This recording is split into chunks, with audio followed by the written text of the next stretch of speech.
Hello दोस्तों, जब high dividend yield की बात होती है तो पब्लिक सेक्टर कंपनीज का नाम आता है। बहुत ही कम प्राइवेट सेक्टर कंपनीज होती है जिनका डिविडेंड यील्ड बहुत ज्यादा होता है, अच्छा होता है।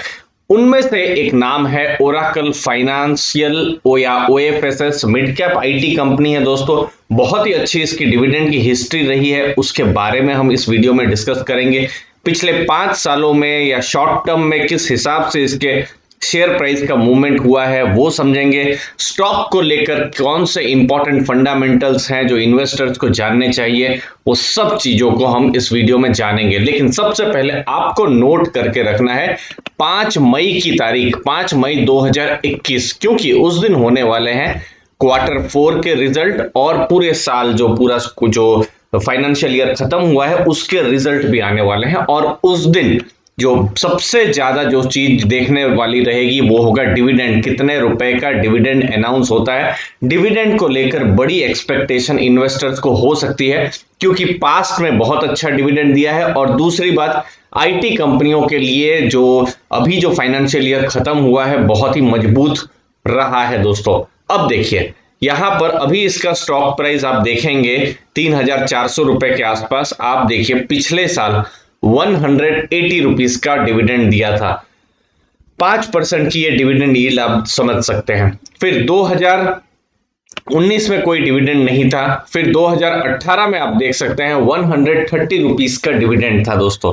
उसके बाद उससे पहले इनफैक्ट 170 रुपए का डिविडेंड था। और फिर 2016 में 100 रुपए का डिविडेंड था। तो हम देख पा रहे हैं कि एक तरीके से जो डिविडेंड है ये बढ़ रहा है। सिर्फ 2018-19 में थोड़ा सा ऊपर नीचे था, बट ओवरऑल जो ट्रेंड है डिविडेंड का वो बढ़ रहा है। और ये लगभग 5% के आसपास का डिविडेंड यील्ड, अच्छा खासा डिविडेंड यील्ड ओरेकल फाइनेंशियल में इन्वेस्टर्स को मिल रहा है। लेकिन डिविडेंड यील्ड तो कंपनी दे रही है, लेकिन मैं वही देख रहा था कि ये 5 साल का चार्ट जब मैं देख रहा हूं, अभी इसका स्टॉक प्राइस जो है 3,480 या आप देखेंगे कि 3,500 रुपए के आसपास, यही सेम स्टॉक प्राइस 5 साल पहले भी था।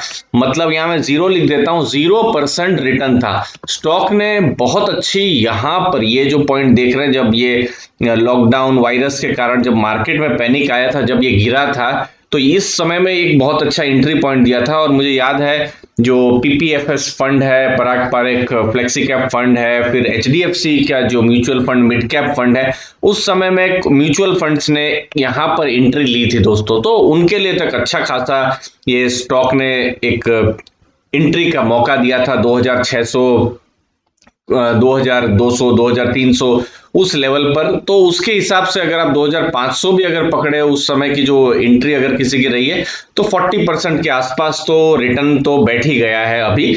लेकिन 5 साल या लॉन्ग टर्म इन्वेस्टर्स को डिविडेंड मिला है, ठीक ठाक डिविडेंड मिला है, और अभी उनको रिटर्न उतना ज्यादा नहीं मिला है। स्क्रीनर से हम कुछ समझते हैं, कुछ इंपॉर्टेंट आंकड़े देखिए।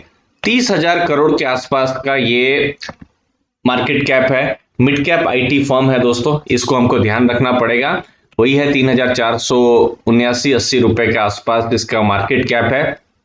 52 वीक हाई के पास है। ये 2,209 लो पकड़ा था जब मार्केट गिरी थी, तो वही मैं उसी के बारे में एंट्री पॉइंट की बात कर रहा था। अब देखिए डिविडेंड यील्ड आप देख सकते हैं 5.17%।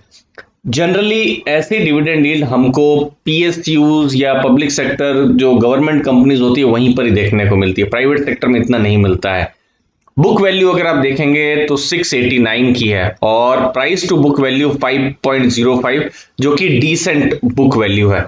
स्टॉक का पी है 19.1। अगर मैं इसको दूसरी मिड कैप आईटी कंपनीज के साथ कंपेयर करूं तो पी के भी हिसाब से कंपनी सस्ते में मिल रही है दोस्तों, पी भी बहुत ज्यादा इसका है नहीं।